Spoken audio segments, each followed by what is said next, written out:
Hello welcome to the channel IQ the hope. My name is Mansoor Ahmad. जैसा कि आपको पता है कि करंट अफेयर्स के रिलेटेड में हर बार कोई नया वीडियो आपके सामने लेके आता हूं। इस बार मैंने नया वीडियो जो लाया है वो है new chief justice of India. Recently new chief justice of India जो है वो सेलेक्ट किए गए हैं। उनका नाम है उदय उमेश ललित। अगर हम प्रेजेंट के बात करेंगे, प्रेजेंट में NV रमन्ना है जो अब रिटायरमेंट लेने जा रहे हैं। अब उनके बाद नए चीफ जस्टिस ऑफ इंडिया जो हैं वो उदय उमेश ललित होंगे।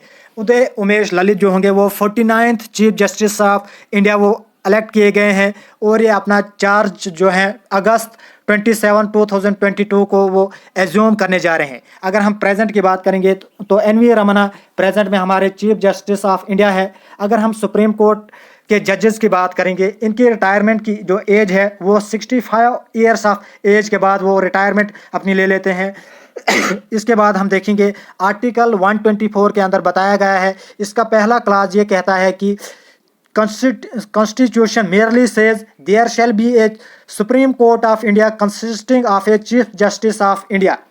आर्टिकल 124 का क्लास ए कहता है, पहला क्लास ये कहता है कि चीफ जस्टिस ऑफ इंडिया होना चाहे हर हमारे सुप्रीम कोर्ट ऑफ इंडिया के अंदर। सुप्रीम कोर्ट पूरी इंडिया के अंदर एक ही है और वहाँ पे जो है चीफ जस्टिस ऑफ इंडिया होता है, होना ज़रूरी है, जो कि CJI होता है। और सेकंड क्लास ये कहता है कि जो कॉन्स्टिट्यूशन का सेकंड क्लास ये कहता है 124 आर्टिकल का, देयर दैट एवरी जज of the supreme court shall be appointed by the president, कि जो CJI होगा, सुप्रीम कोर्ट का CJI होगा, उसको अपॉइंट करने वाला कौन होगा? वो होगा हमारा प्रेसिडेंट।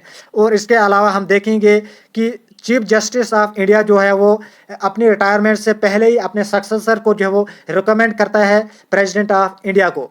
तो और ये प्रेसिडेंट को जो रिकमेंडेशन दी जाती है वो on the basis of seniority दी जाती है। और चीफ जस्टिस ऑफ इंडिया जब रिकमेंड करता है तो यूनियन लॉ मिनिस्टर जो है इस रिकमेंडेशन को जो है वो फॉरवर्ड करता है हमारे प्रेसिडेंट ऑफ इंडिया को। और जो president prime minister of India होते हैं वो फिर बाद में रिकमेंड करते हैं हमारे प्रेसिडेंट ऑफ इंडिया को, एडवाइस करते हैं कि ये जो है रिकमेंडेशन आ गई है।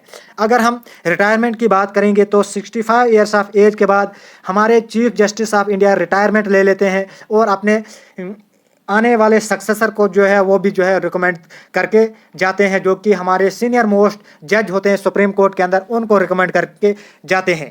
और ये सीनियरिटी जो होती है वो एज के बिना पर होती है, ये सिर्फ एज के बिना पर नहीं होती है, ये इस बिना पर भी होती है कि टॉप कोर्ट ऑफ जो है हमारा कंट्री का, उसके अंदर सबसे पहले जो है कौन chief justice of India appoint किए गए, मतलब कि उन्होंने एज ए ओथ लिया था चीफ जस्टिस ऑफ इंडिया। मतलब कि अगर दो जजेस जो है वो रिकमेंड किए जा रहे हैं उनकी एज के बेसिस पे, एज उनकी बिल्कुल सेम है, तो उस वक्त जो है कौन से वाले जज को जो है वो सीनियर माना जाएगा, जिन्होंने ओथ पहले ली थी एज ए जज in the supreme court of India. और उन्हीं को जो है वो बाद में चीफ जस्टिस ऑफ इंडिया भी जो है वो अनाउंस किया जाता है in by the supreme court of India. उम्मीद है कि आपको वीडियो पसंद आया होगा। ये छोटा सा वीडियो मैंने आपके साथ शेयर किया है।